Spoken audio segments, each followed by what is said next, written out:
بالله من شرور أنفسنا ومن سيئات أعمالنا يهده الله فلا مضل له ومن يضلل فلا هادي له وأشهد أن لا إله إلا الله وحده لا شريك له وأشهد أن محمدا عبده ورسوله يا أيها الذين آمنوا اتقوا الله حق تقاته ولا تموتن إلا وأنتم مسلمون يا أيها الناس اتقوا ربكم الذي خلقكم من نفس واحدة وخلق منها زوجها وبث منهما رجالا كثيرا ونساء واتقوا الله الذي تساءلون به والأرحام إن الله كان عليكم رقيبا يا أيها الذين آمنوا اتقوا الله وقولوا قولا سديدا يصلح لكم أعمالكم ويغفر لكم ذنوبكم ومن يطع الله ورسوله فقد فاز فوزا عظيما أما بعد فإن أصدق الحديث كتاب الله وخير الهدي هدي محمد صلى الله عليه وسلم وشر الأمور محدثاتها فإن كل محدثة بدعة وكل بدعة ضلالة وكل ضلالة في النار أعاذنا الله منا وإياكم من البدع ومن عذاب النار. Ikiwa tunaendelea darasa yetu ya Al-Wabil Sayyib, tulikuwa katika kuyasoma maneno ya Al-Imam Ibn Qayyim rahimahullah ta'ala, tutakuelezea mambo ambayo muhdathatul a'mal wa mufsidatuha, ambayo yanaharibu matendo na kadhalika yanabatilisha matendo yakipelekea asikubaliwe na Allah subhanahu wa ta'ala. Tukaeleza ambayo alieleza muallif, pia kadhalika tukaelezea baadhi ya fawaid, kisha tukasimama katika athar ya ambayo ipokewa kutoka kwa al-Imam al-Khatib al-Baghdadi rahimahullah ta'ala. Kiwa mtu atafanya amali hiyo ikawa ni siri bainahu wa baina Allah subhanahu wa ta'ala, kisha amali ile ikaingiwa na ujub na pia kuisimulia, ikahama ile amal kutoka kuwa ni amal ya siri kwenda kuwa ni amal ya halania. Tusimamia katika hiyo athar ambayo ni athar adhim. Kisha kaulizwa swali kwamba ikiwa mtu huyu kashafanya haya aliyofanya katika muhdathatul a'mal, je, akitubia kwa haya madhambi, kwa hii dhambi ambayo yeye kaifanya, yeye atarejeshewa ile amali yake na atalipwa na Allah subhanahu wa ta'ala? Akataja muallif kwamba ikiwa amal kaanza kuifanya ile amali yake si kwa ajili ya Allah subhanahu wa ta'ala, kuifanya amali ile si kwa ajili ya Allah jalla wa ala, sema katika kuona hali kama hii kaifanya amali ile si kwa ajili ya Allah subhanahu wa ta'ala, kafanya toba, nasema kupitia toba haiwezi kageuza ile jambo lake ikawa ni hasan, bali kwa kuzingatia ile tauba atafutiwa kwake yeye madhambi, fasiru la lahu wala alayhi. Hiyo ni kwa yule ambaye kaifanya amal bi ghairi Allah subhanahu wa ta'ala. Kisha mtu wa pili ni yule ambaye ameifanya amal kwa ajili ya Allah subhanahu wa ta'ala, kaanza kuswali swala zake au funga yake, pale alipoanza kufanya hiyo amal au hiyo ibada ni kwa ajili ya Allah subhanahu wa ta'ala, kisha katika akiendelea kufanya hiyo amal ikamtokea yeye ujbu, ile kibri au ria au tahadduth bihi au kuisimulia ile amal, kisha mtu huyo akafanya toba kwa Allah subhanahu wa ta'ala na na akajuta. Wakataja baadhi ya ahli ilm, nasema mtu huyu ambaye amali kaifanya kwa ajili ya Allah subhanahu wa ta'ala, kisha ikatokea kazuka kutoka kwake yeye kujiona hiyo amali, kuna kibri au kuisimulia hiyo amali, ikiwa atatubia na akajuta, akasema qad ya'udu lahu thawabu amalihi wala yuhbituhu, kwamba huenda mtu huyu ambaye amali hii kaifanya mwanzo wa kufanya amali yake ni kwa ajili ya Allah subhanahu wa ta'ala, kwamba huenda itarejeshwa kwake yeye thawabu ya ile amali yake na wala yuhbitu, na ile amali haitoharibika. Kwa ikiwa akafanya kwa ajili ya Allah subhanahu wa ta'ala, kisha akawa baadaye katokea kibri kwake yeye na kujiona na kuisimulia ile amali, mtu huyu akatubia na akajuta, kwamba huyu huenda Allah subhanahu wa ta'ala akamrejeshia thawabu ya ile amali yake aliyoifanya na wala amali ile haitoharibika. Hiyo ametaja hii baadhi ya ahli ilm. Kisha wakasema baadhi annahu la yaudu ilayhi, kwamba yeye hata kama amali yake kaifanya kwa ajili ya Allah, kisha kutokea kama vile kujiona, kuwa na kibri na kuisimulia ile amali, haitorejea kwake yeye thawabu ya ile amali yake, bal yasta'nifu al-amal, bali ataanza upya kufanya amali, ataanza upya amali hii. Kisha akasema hii masala imejengwa katika asli, juu ya msingi ambao akapiga mfano akielezea ar-ridda, kuritadi. Akasema je, ile kule kuritadi wa Muislamu, ya Muislamu karitadi akaacha Uislamu akaenda kwenye dini nyingine, je, ile kuritadi tu kuanzia pale aliporitadi, kule kuritadi kuna haribu amali zake, au mpaka akifa katika ile ridda? Mtu karitadi akaishi, je pale kuritadi tu, aliporitadi tu kwa mimi kufuru Uislamu akaenda katika dini nyingine sio Uislamu, je kuanzia pale aliporitadi matendo yake yashaharibika, au mpaka afe illa al-maut, au mpaka afariki matendo yake yataharibika? Kwa madhali muda wa kuwa yupo hai karitadi, lakini ile matendo yake yapo katika kauli, au akiritadi tu matendo yake yameharibika? Akataja akasema wanaoshuhuri katika hii wana kauli mbili, ambazo kauli mbili hizo ni riwaya kutoka kwa al-Imam Ahmad bin Hanbal al-Shaybani radhiyallahu anhu wa rahmatullahi alayhi. Anasema kwamba tuhbatul amalu binafsiha, kwamba ile ridda huwa inaharibu matendo kwa ile ridda kama ridda. Bi maana mtu akiritadi matendo yake yote yanaharibika, muda wa kuwa ameritadi hata kama hajafa matendo yake yote yashaharibika. Sasa muda wa kuwa yeye akisilimu sana fal amal wa batala ma kana qad amila qabla al-islam, yataharibika yale ambayo alikuwa ameyafanya katika kabla al-islam, kabla ya kusilimu katika Uislamu. Baada ya kule kuritadi matendo yake yote yameharibika, kwa akirejea katika Uislamu ataanza upya, huyo atakuwa anaanza ukurasa mpya, na yataharibika yale yote aliyofanya katika amali salih. Hii ni kauli. Kisha wakataja la yuhbatu al-amal illa idha mata murtaddan, kwamba ile ridda ule kuritadi tu kwa Muislamu hakuharibu na hakuyafisidi matendo, hakuyaharibu matendo yake. Akiwa karitadi mtu matendo yake yapo, ila isipokuwa matendo yake yataharibika idha mata murtaddan, pindi atakapokufa aliyakuwa katika ile ridda. Yani kifo kimemkuta katika ridda, hakurejea katika Uislamu, kifo kikamkuta aliyakuwa yuko katika kufuru. Sasa huyu matendo yake yote yataharibika. Hii ni kauli pia kadhalika, famata ada ila alislami ada ilayhi thawabu amalihi, wakati ambapo akirejea iko hai matendo yake yale yapo,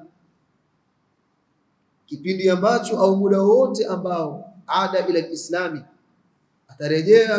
kurejea katika Uislamu, ada ilayhi thawabu amali, itarejea kwake yeye thawabu za matendo yake aliyofanya katika Uislamu.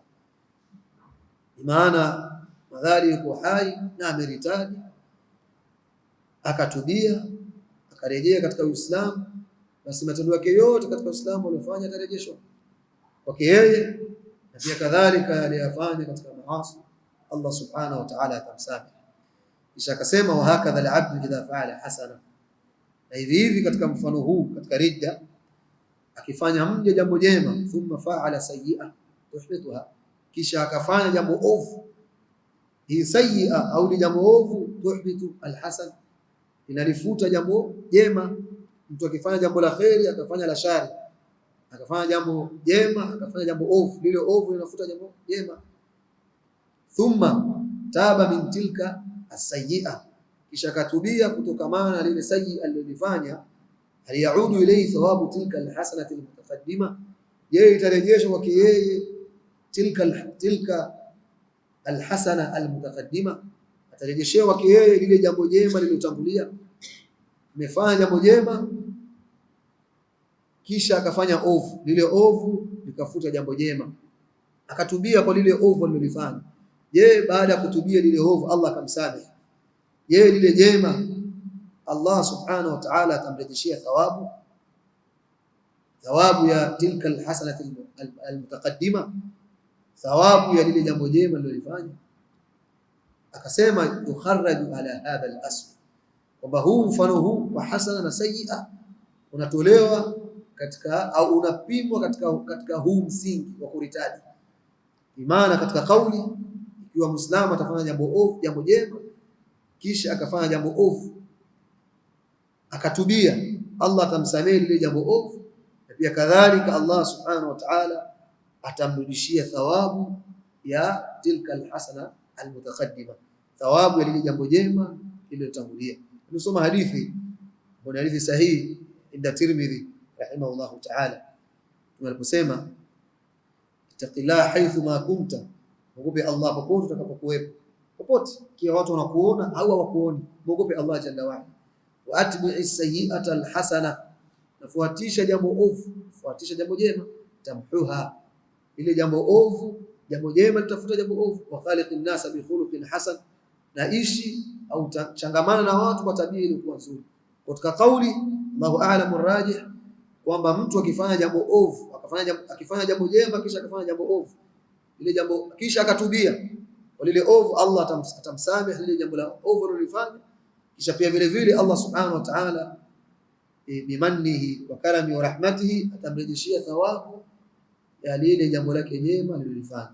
Kwa ndio hapo tuliposimamia katika darasa iliyopita, kwa tumerejea ili kuyakariri haya maalumati, kuyakumbushia kae vizuri sawa katika mishipa yetu ya fahamu. Kisha Imam baada ya kutaja hizi aqwali akasema walam yazal fi nafsi shay'un min hadhihi almas'ala, asema walam yazal, haikuwa chakuwa, fi nafsi shay'un, katika nafsi yangu kuna kitu, anaikuwa chakuwa baada ya kuzileta hizi aqwali, kuzipitia aqwali za wanawachuoni, haikuwa chakuwa katika nafsi yake shay'un, kuna kitu katika nafsi yake, min hadhihi almas'ala, katika hii mas'ala.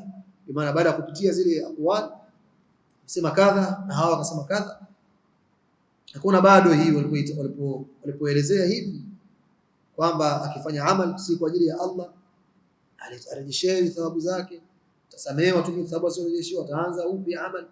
Akifanya kwa ajili ya Allah kisha ikatokea kwake yeye kujiona na kuisimulia ile amal kwamba wewe atarejeshewa thawabu, wengine wakasema kwamba atarejeshewa thawabu bali ataanza upya kufanya amal. Nasema baada ya kuzipitia hizi aqwali akaona katika nafsi yake, falam yazal fi nafsi shay'un min hadhihi almas'ala, haikuwa chakuwa katika nafsi yake kuna kitu, min hadhihi almas'ala, kutokamana na mas'ala hii. Walam azal, na pia vile vile hakuwa chakuwa harisan ala sawabi fiha, huwa ni mwenye kupupia juu ya kutafuta sawabu, juu ya kutafuta usawa katika hii mas'ala, kuipitia kuangalia zile adilla na kuipitia vizuri ili apate usawa, apate kauli ambayo ni kauli sawab, kauli ya sawa sawa. Walam yazal fi nafsi shay'un min hadhihi almas'ala, haikuwa chakuwa katika nafsi yangu kuna kitu, min hadhihi almas'ala, kutokana na mas'ala hii. Walam azal, asikuwa chakuwa harisan, ni mwenye pupa ala sawab, juu ya kutafuta usawasawa au ukweli katika hii masala. Wama raaitu ahadan, anasema sijamuona yeyote shafa fiha, ambaye ametibu katika hii masala, ambaye katibu kazungumza akwali au kataja maelezo, ama maelezo hayo ikawa hii masala ameizungumza kaitibu. Wama raaitu ahadan shafa fiha, sitapata kumuona yeyote shafa fiha, ambaye ameponya katika hii masala, kaizungumza masala ambaye ikawa masala hiyo kaizungumza kisawa sawa kwa sawabu. Walladhi yadhharu li, ile ambalo linadhihirikia mimi, Allah ta'ala a'lam, Allah anajua zaidi subhana, wa bihi almusta'an, okay, Allah ndio kunakutaka msaada kwa Allah subhanahu wa ta'ala. Wala quwwata illa bih, wala kuna nguvu isipokuwa kutoka kwa Allah subhanahu wa ta'ala. Hii anataja yeye katika kauli yake ambayo yeye anaona ni kauli rajih, nasema Allah ta'ala a'lam, sababu hii katika ilmu ipo. Inawezekana mtu akasoma akafikia katika level ya ijtihad, akajitahidi katika jambo, akapitia aqwal, akasoma zile aqwal, akasema walakin rajih indi, imma akachagua au akataja kauli yake yeye kupitia kuangalia dalili zile. Warajih indi wallahu a'lam, kauli hii akasema walladhi yadhharu li, ile ambalo linadhihirikia mimi, wallahu ta'ala a'lam, Allah subhanahu wa ta'ala ndiye anajua zaidi. Wa bihi almusta'an, okay, Allah kunataka msaada, la quwwata illa bihi, na hakuna nguvu isipokuwa kwa Allah. Anna alhasanat, ya kwamba alhasanat, mambo ya khair, wasayiat, na maovu, tatadafa'u wa tataqabal, haya mambo ya haya mema na maovu, tatadafa, huwa yanasukumana haya, pia kadhalika tataqabal, na pia yanakabiliana. Bimaana katika baina alhasanat wasayiat kuna kupambana, kushindana, kukabiliana baina ya hasanat na sayiat. Anasema anna alhasanati wasayiat, ya kwamba alhasanat na sayiat tatadafa'u wa tataqabal, ya kwamba hii alhasanat wasayiat tatadafa'u wa tataqabal, yanakinzana na yanakusukumana yenyewe kwa yenyewe, baina ya mambo mema na mambo maovu, huwa tatadafa, yanasukumana, tataqabal. Kisha akasema wayakunu alhukmu fiha lilghalib, na inakuwa hukumu kuhukumia katika hii alhasanati wasayiati lilghalib, ni katika ile aghlabia, katika hivi viwili kipi ambacho kimekuwa kimemshinda mwenzake, kipi ambacho kimemshinda. Wa huwa nacho yaqharu almaghlub, ni kushindwa kile ambacho kimeshindwa, kinatoza nguvu kwamba hiki ndio kimeshindwa, basi inakuwa kishashindwa. Kile kilichoshinda kinakuwa kipo pale. Wa yakunu alhukmu lahu, na hii ambayo imeshinda inakuwa hukumu ni kwake yeye, hata kaanna almaghluba lam yakun, mpaka itafikia kile ambacho kimeshindwa lam yakun, kilikuwa hakipo. Kisha akasema fa idha ghalabat ala al-'abd al-hasanat, pindi ikishinda kwa mja alhasanat, yale mambo ya khairi yakawa yameshinda zile hasanat, daf'at hasanatuhu al-kathira sayiatihi, basi haya alhasanat yatayaondosha mema yake mengi, asayiati yataondosha yale maovu. Anasema fa idha ghalabat ala al-'abd alhasanat, pindi ikishinda kwa mja alhasanat, yakashinda yale mambo ya khairi, daf'at hasanatuhu alkathira sayiati, basi haya mambo ya khairi yatayaondosha au yatayazuia hasanatuhu alkathira, yale mambo yake ya khairi yaliokuwa mengi, sayiati yatazuia yale mambo ya ovu, yale mambo maovu.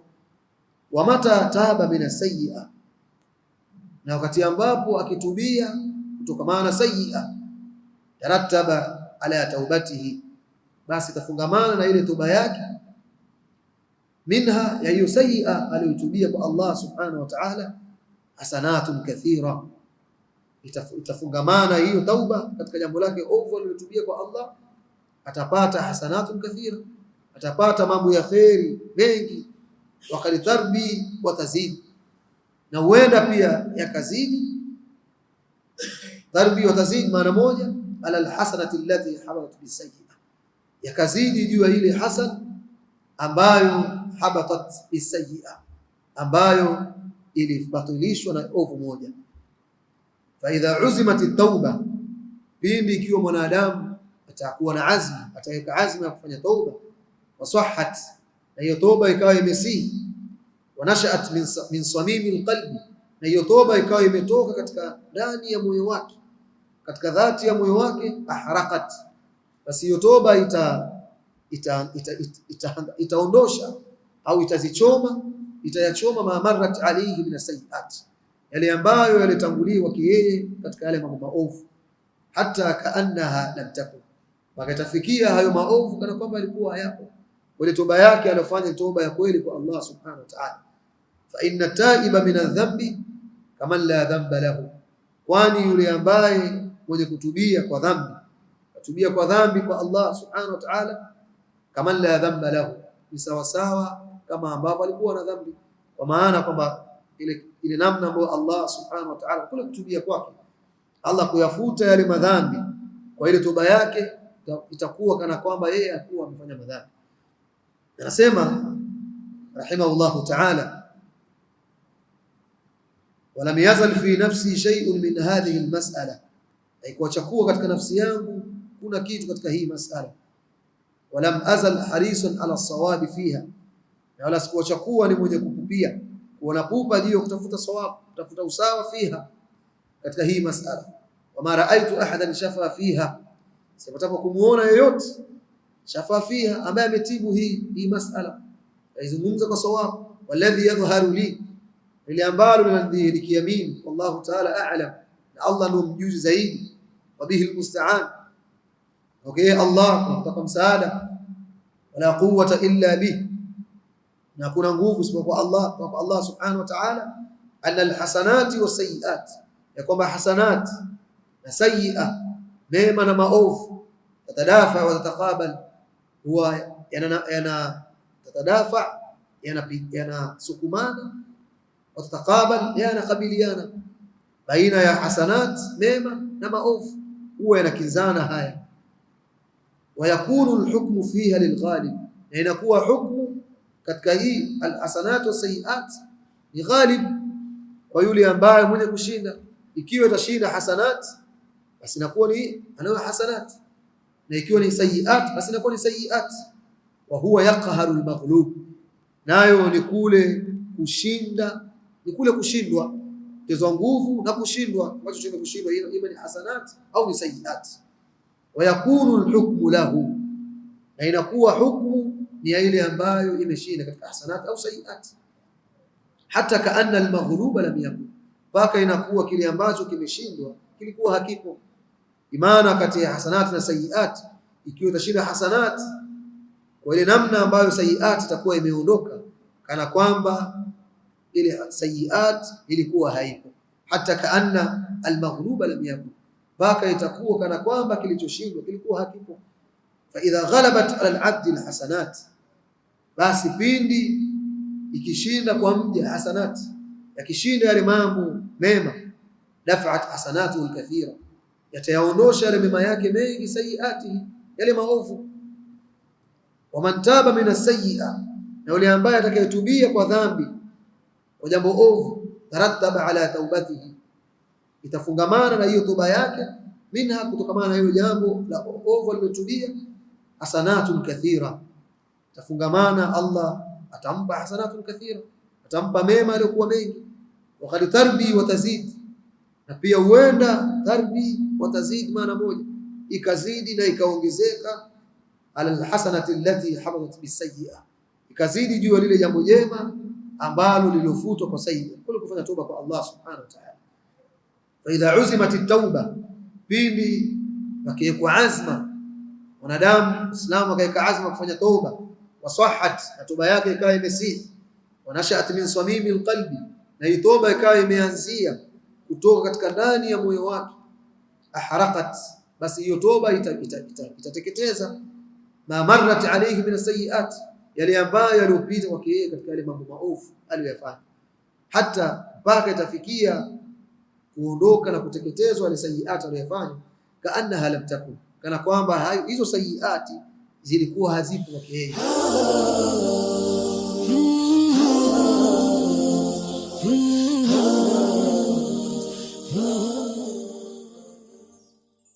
Inna tayyiba min adh-dhanbi kaman la dhanba lahu, kwani hakika yule ambaye mwenye kutubia kutokana na dhambi kama la dhanba lahu, ikana kwamba alikuwa hana dhambi, kwa vile ambavyo Allah subhanahu wa ta'ala atamfutia ile madhambi yake na kubaki na zile alhasanat. Yani maelezo yalotaja al-Imam katika zile kauli taja za ahli ilmi, na hii ni kauli pia vile vile. Kadhalika afada wajada rahimahullah ta'ala katika hii masala.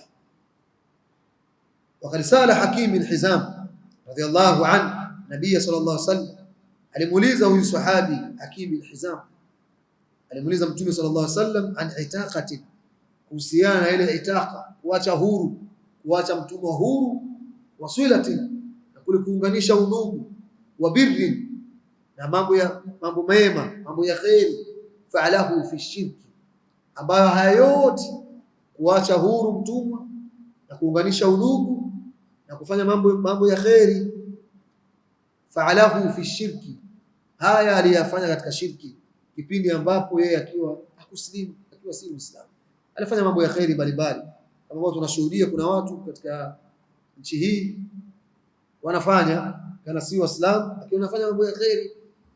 Sasa huyu Hakim bin Hizam radhiallahu anhu, yeye alifanya itaqa, aliacha huru tumwa na akaunganisha udugu, ndugu ambao wanataka kukatika akaunga udugu, na pia kadhalika wabir, alifanya mambo ya khairi. Biru maana yake ni jima'ul khair, jumla ya mambo ya khairi aliyofanya Hakim bin Hizam. Tena aliyafanya fa'alahu fi shirki, aliyafanya katika wakati yeye yuko katika shirki, akiwa ni mushrik, hakuwa Muislamu. Alimuuliza Mtume alayhi salatu wassalam, hal yuthabu alayhi, yeye haya atapata thawabu kwake yeye, Allah atampa thawabu? Sasa anamuuliza Mtume sallallahu alayhi wasallam wakati ambapo ashasilimu, nilishasilimu lakini kuna mambo kabla sijasilimu nilifanya kadha, nikafanya kadha. Je, baada ya kusilimu, je, zile thawabu itaingia, Allah atakuja kutaingia nazo katika Uislamu, au madhari tu kwa sababu nilifanya katika shirki basi sitolipwa na Allah, sitopata thawabu?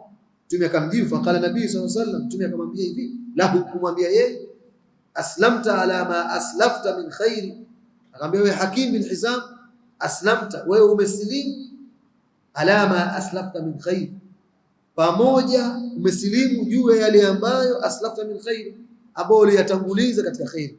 Kwa baada ya kusilimu yale ambayo uliyatanguliza kabla ya wewe kusilimu katika khairat, pia yale vile vile Allah akuletea, na yale ambao ulifanya katika maasi Allah kayasamehe. Sababu anasema al-Islam yajubu ma qabla, yani Uislamu huo unavunja yale yote yaliyokuwa kabla ya Uislamu. Yani mtu akiwa si Muislamu akisilimu, zile khairi alizofanya katika shirki Allah anamrejeshea, na yale aliyofanya maasi katika shirki Uislamu unafuta yote. Kwa Mtume akamwambia, aslamta, umesilimu, ala ma aslafta min khairi, juu ya yale ambayo uliyatanguliza katika khairi. Kwa Allah akamkutanisha nayo Allah subhanahu wa ta'ala. Akasema al-Imam, fahadha yaqtadhi, anasema hii hadithi inapelekea anna al-islama, ya kwamba Uislamu aada alayhi thawaba tilka al-hasanat, kwamba Uislamu umemrejeshia yeye tilka thawabu tilka alhasanat, thawabu ya yale mambo ya khairi, allati kanat batila bishirki, ambayo yalikuwa ni batili kwa shirki. Hadithi inapelekea hivyo ya kwamba Uislamu aada alayhi, nirejeshea juu yake thawaba tilka alhasanat, thawabu ya yale mambo ya khairi, allati kanat, mambo ya khairi ambayo yalikuwa ni batili bishirki, katika ile shirki. Falamma taba min ash-shirki, kipindi ambapo alitubia yeye kutoka katika ile shirki, ada ilayhi thawabu hasanatihi almutaqaddima, alirejeshea kwake yeye thawabu hasanatihi almutaqaddima, thawabu ya yale matendo yake ya khairi aliyofanya katika hali ya shirki. Kwa Uislamu hii ni neema ya Uislamu, hii ni neema ya Uislamu. Hivi ndio na kwa sababu hii ya kitabu Sheikh Muhammad bin Wahhab rahimahullah ta'ala akaita fadlul Islam. Fadlu ni risala ni nafia ya aqida, akaita fadlul Islam. Islam hii ni katika miongoni mwa fadla ya dini hii ya haki, dini hii tukufu ya Islam. Nasema fahadha yaqtadhi, na hadithi hii inapelekea au yafahamisha anna al-Islam, ya kwamba Uislamu aada alayhi, umemrejeshea kwake yeye thawaba tilka al-hasanat, thawabu ya yale mambo ya khairi, allati mambo ya khairi ambayo kana batila bishirki, yalikuwa ni batil kwa sababu ya ile shirki aliyokuwa yuko nayo yeye. Falamma taba, kipindi alikutubia kwa Allah subhanahu wa ta'ala min ashirki, kutoka katika ile shirki, ada ilayhi thawabu hasanati mutaqaddima, Allah subhanahu wa ta'ala alimrejeshea yeye thawabu hasanatihi almutaqaddima, thawabu ya yale matendo yake aliyofanya ya khairi ambayo yaliyotangulia. Taishi hapo, kidogo utaeleza lile swali aliuliza ndugu yetu Abdul Majid, tulitaja katika zile muhbitatul a'mal kuwa ile amal wa kaunu al-amal ghayr muqayyad biittiba'i sunnah aidan mujib, inawajibisha pia vile vile mujibu likaunihi batila, kwa kuwa ile amal ikawa haijadhibitiwa ile amal kwa kufuata sunna ya Mtume Muhammad sallallahu alaihi wasallam, inapelekea pia ile amal kuwa ni batil. Nasema katika hii ile kuidhibiti sunna, tukataja kwamba inawezekana mtu tukasema kafanya bid'a imma kwa ile kaifia, au pia kadhalika kwa ile idadi, au pia kadhalika kwa sababu. Sasa Sheikh Ibn Uthaymeen rahimahullah ta'ala alipokuwa akisherehesha hadithi ya Aisha, ummul mu'minin radhiyallahu anha, Mtume anasema alayhi salatu wassalam, man ahdatha fi amrina hadha ma laysa minhu fa huwa radd. Sasa akaeleza katika, baada ya kusherehesha hadithi hii, katika fawaid ya hii hadithi, ni fawaid ya hadha alhadith, akaeleza kisha walikuwa ni katika jumla ya faida ya kwanza, akasema waliyu'lam anna almutaba'ata, na ifahamike ya kwamba mutaba'atu rasul, kufuata mtume sallallahu alaihi wasallam, la tatahaqqaqu illa idha kana al-amal, hakutohakikika isipokuwa kutahakikika kwamba huyu anafuata mtume sallallahu, pindi ikiwa amal muwafiqan lisharia, hiyo amali hiyo unaifanya miafikiana na sharia, fi sittati umuri, katika mambo sita. Kama mtu akifanya amal sema huyu ameuhakiki ule mutabaa, kafikiana sharia katika mambo sita. Jambo la kwanza sababu ya kuifanya ile amal, wa jinsu, ya pili jinsu wa qadru, na kile idadi yake, wa kaifiyatuhu wa zamanuhu wa makanuhu, na sehemu yake. Haya mambo sita kwa kikamilika haya katika amal, kwamba huyu sasa muwafaqa lisharia, amefikiana na sheria. Ya kwanza sababu, ya pili jinsu, ile jinsi namna, wa qadruhu, na kile kiwango chake idadi yake, wa kaifiyatuhu, na ile namna yake, wa zamanuhu, na ule wakati wake, wa makanuhu, na ile sehemu yake. Akasema fa idha lam yuwafiq ash-sharia fi hadhihi al-umuri sita wa batil mardud, ikiwa haikuwafikiana na sheria hiyo amal kwa haya mambo sita, fa huwa batil mardud, basi amali hiyo ni batil, yenye kurejeshwa. Li'annahu ihdath fi dinillahi ma laysa minhu, sababu hii kufanya kuleta uzushi katika dini ya Allah subhanahu wa ta'ala, ma laysa minhu, yale ambayo hayako katika dini. Akaanza kueleza hii ya kwanza, asema awalan an yakuna al-amal muwafiqan lisharia fi sababihi, ni kuwa amal anayoifanya iwe imeafikiana na sheria, fi sababihi, katika sababu ya hiyo amal, fi sababi al-amal. Wadhālika, mfano amal iwe imeafikiana na sheria katika sababu, bi an yaf'ala al-insanu ibada, ni kufanya mfano ni kufanya mwanadamu ibada lisababin, kufanya hiyo ibada kwa ile sababu lam yaj'aluhu Allah ta'ala sababa, Allah akuifanya kuwa ni sababu. Yani mtu anafanya ibada kwa sababu, lakini sababu hiyo Allah kufanya kuwa ni sababu ambayo yeye kupitia hiyo sababu Allah kataka afanye hiyo ibada. Mfano ayusalli rak'ataini, ni mtu kuswali rakaa mbili, kullama dakhala baita, kila ambapo akiingia nyumbani kwake, wayatakhidhu hasunna, akafanya kwamba hii ni sunna. Yeye anatoka kwenye shughuli zake, akishafika nyumbani kwake anaswali rakaa mbili, afa anasema hii ni sunna, hii ni sunna, fa huwa mardud. Hii ni mardud, Allah akubali amali hii. Yeye kafanya kwamba mimi sababu tu, nadhani nimetoka kwenye shughuli zangu, nafika nyumbani najiwekea hivi, shafika mimi nitakuwa naswali rakaa mbili, anafanya kuwa hizi ni sunna. Anasema fa huwa mardud ma anna salat asluha mashru', pamoja na kuwa swala asili yake ni sheria, ili kwa sababu hii ikawa ni mardud. Lakini lamma qaranaha bi sababi, wa kukutanisha hii swala na sababu, lam yakun sababan shar'iyya, hapo sababu hii ilikuwa ni sababu ya kisheria, sarat marduda, ikawa hii nije kurejeshwa kwamba Allah subhanahu wa ta'ala haikubali. Mfano mwingine Sheikh anasema lau anna ahadan, lau yoyote ahdatha eidan, akazua idi lintisari almuslimina fi badr, fa innahu yaruddu alayhi, akaanisha sikukuu. Sema tunaanisha sikukuu, siku ya kufurahi kwa sababu ya Waislamu walinusuriwa katika vita vya Badri.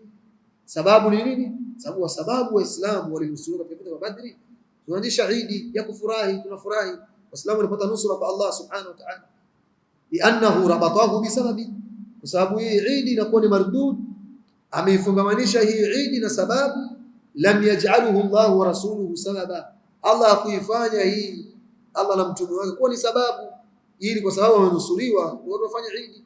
Hii ni bid'a. Ya pili, an yakuna al-amal muwafiqan li-shari'a fi al-jins, katika jinsi ya ile amal. Falau ta'abbada lillahi bi'ibadati, lau atamwabudu Allah kwa ibada, lam yushra' jinsuha, ambayo iko sheria ile jinsi ile namna, fa hiya ghairu maqbul, basi ibada hiyo haikubaliki. Mfano lau anna ahadan, lau mtu yoyote dhaha bifaras, amechinja farasi, fa inna dhalika mardudun alayhi, kwa sababu yeye lau anna ahadan dhaha bifarasi, lau mtu katika siku ya Eid ile udhiya, yeye akachinja farasi, akachinja farasi, Sheikh anasema fa inna dhalika mardudun alayhi wala yuqbalu minhu, hii ni mardud wala haitokubaliwa, li'annahu mukhalif lisharia fi aljins, sababu yeye amekula kinyume na sheria katika jinsi. Si kama farasi ni haram, la, ni kwamba innal adhahi, kama vile vichinjo, inma takunu min bahimati al-an'am, vichinjo vinakuwa ni bahimati al-an'am, wa hiya al-ibl wal-baqar wal-ghanam. Kwa huyu kafanya khalif sheria, akuwafikiana sheria katika jinsi. Udhiya Allah kasema, Mtume kasema chinjo mbuzi, kondoo na ngamia, yeye akachinja farasi, kwamba hii ndio udhiya yangu, chinja farasi. Sheikh anasema huyu mardudun alayhi wala yuqbalu minhu, hatukubaliwa. Thalithan, ya tatu, an yakuna al-amal muwafiqan li sharia fi al-qadr, ni kuwa amal imeafikiana sheria katika kile kiwango au ile idadi. Anasema mfano wa hilo, rajulun tawaddaa 4 marrat, mtu ametawadha kila kiungo tawadha mara 4, au ghasala kullu udhu 4 marrat, ima katawadha kiungo kimoja mara 4 au kaosha kila kiungo mara 4. Farabi'u la tuqbal, Sheikh anasema hii ya 4 haikubaliki, li'annaha zaida, sababu hii mara ya 4 ni ziada ala ma jaat bihi sharia, hii ni ziada kinyume na vile ambavyo sheria imekuja. Alqad jaa fi alhadith, bali kuja katika hadithi sallam tawadha 3, wa Mtume sallallahu alayhi wasallam alitawadha mara 3. Hii ilikuwa ya 3. Ya 4, an yakuna al-amal muwafiqan li sharia fi al-kayfiyya, ni kuwa amal hiyo imefikiana na sheria katika kaifia, katika namna ya kuifanya ile amal.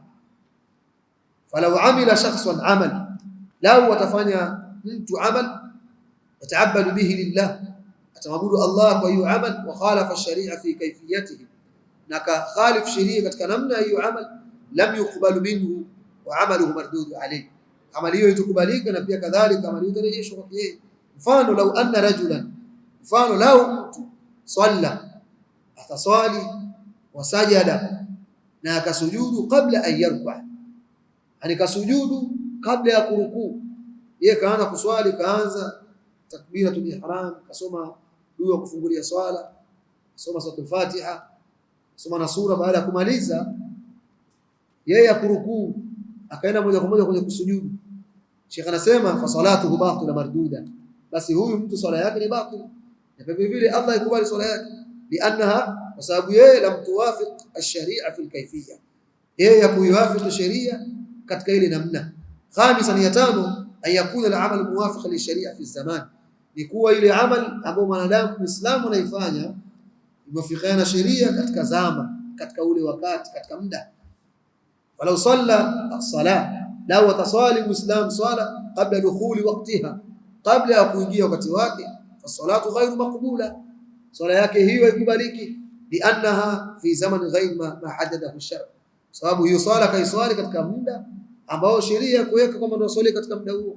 Mtu amefika salatul fajr, ameswali alfajr katika muda wake, akaona isikia bwana, nisikie nimechoka, dhuhuri akaswali saa 5 au anaswali adhuhuri saa 4, amali hiyo Allah ikubali. Huyu kakhalif kuwafikiana sheria fi zaman, katika ule wakati. Na pia kadhalika, wala udhaha qabla an yusalli salat al-eid, lau muislam atachinja udhiya kabla ya kusali sala ya Eid, lam tukbal, haitohesabiwa kwamba ile ni udhiya, itakuwa ni nyama tu, chakula ameandalia familia yake. Kisha mwisho, sadisan, an yakuna al-amal muwafiqan li-sharia fi al-makan, ni ile amali unayoifanya imefikiana sheria katika sehemu. Falau anna ahadan, lau mtu yoyote, itakafa fi ghairi al-masajid, akakaa itikafu si katika msikiti, amekaa itikafu si msikitini, bi an yakuna kad itakafa fi al-madrasa au fi al-bait, ni kule kuwa ikiwa amefanya itikafu madrasa au nyumbani kwake, fa inna itikafahu la yasih, ni kwamba itikafu yake haisih, liannahu, sababu yeye lam yuwafiq ash-shar'a fi makan al-i'tikaf, akuwafiq sheria katika sehemu ya itikafu. Sheria imesema itikafu sehemu yake ni msikitini. Au kadhalika pia vile vile mtu akafanya ibada ya haji au umra, akaifanyia labda katika mji wake mwenyewe, kaona mimi umra mwaka huu, labda umra tafanya, labda atakana kufanya umra mathalan mkoa fulani, au utakwenda nchi fulani kinyume na mamlakatul arabia Saudia Makkah, mimi umra takwenda kufanya nchi, takwenda mathalan takwenda Karbala, kama wale Shia Rafidha wanaotengeneza al-Kaaba kwa Iraki kule Karbala, wanakwenda kule, wakaona ni bora zaidi kule kuliko Makkah. Kwa mtu akafanya hija au umra tofauti na Makkah, na Makkah ndio mahali ilipo haji na pia kadhalika umra, na ziara ni Madina, kwenda kufanya ziara, akwenda katika miji ile, kwa ile hija yake ni mardud alayhi, na pia umra yake Allah ikubali, kwa sababu yeye kakhalif sheria fi makan, katika sehemu. Sheikh akasema fal i'tikaf mahalluhu al-masajid, itikafu sehemu yake ni msikitini. Kwa hii kupitia mifano hizi sita kuafikiana na sheria katika sababu na jinsi na kaifia na kadri na pia zamanu na makano, hii ni muhimu sana kudhibiti. Ya Sheikh Ibn Uthaymeen rahimahullah ta'ala akasema, ala kumalizia kuzielezea hizi, fantabi, akieleza hivyo ni maneno fulani kwa Kiswahili tunataka kaulia. Neno hili likitajwa mara nyingi, kana mtu kweli azingatie kisawa sawa, aniazindukane nalo. Fantabi ya Abdullah, intabi. Alisema siku moja kutaja neno hili Sheikh Saleh Suhaimi, Allah mpe afya, mufti katika mji wa Madina, hafidhahullah ta'ala wa ra'ah, katika mashaikh zangu pia. Nilifanya alikuwa amefariki mmoja katika mashaikh Sheikh Abdullah Suqayr rahmatullahi alayhi rahmatan wasi'a, akaeleza kwamba leo amefariki ndugu yetu hakuna alfadhi katika nchi, katika mji wa Riyadh. Ataja neno hili, anasema intabi ya Abdullah, intabi, kwamba kifo kipo karibu zaidi katika zile mikanda yako ya kanda mbili. Anasema intabi ya Abdullah. Kwa Sheikh anasema fantabi, basi tanabbah ewe mwanadamu, wewe Muislamu, li hadhihi al-usul as-sitta, tanabba juu ya hii misingi sita, watabaqa alayha kullu ma yardu alayhi, tanabba juu ya hii misingi sita, tanabba inayo itazame vizuri, sababu inawezekana mtu akawa kafanya lakini akaenda ima kwenye kaifia au kwenye idadi au kwenye wakati au kwenye wakati.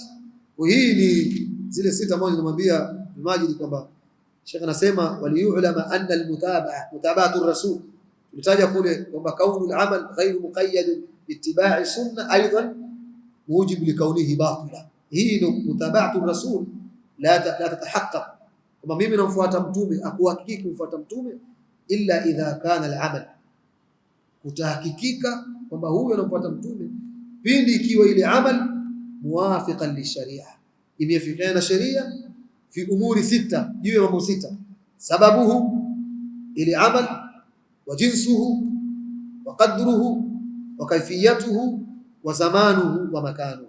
Hadha wallahu a'lam. Subhanaka Allahumma bihamdika, nashhadu an la ilaha illa anta, nastaghfiruka wa natubu ilayk. Jazakumullahu khairan, barakallahu fikum.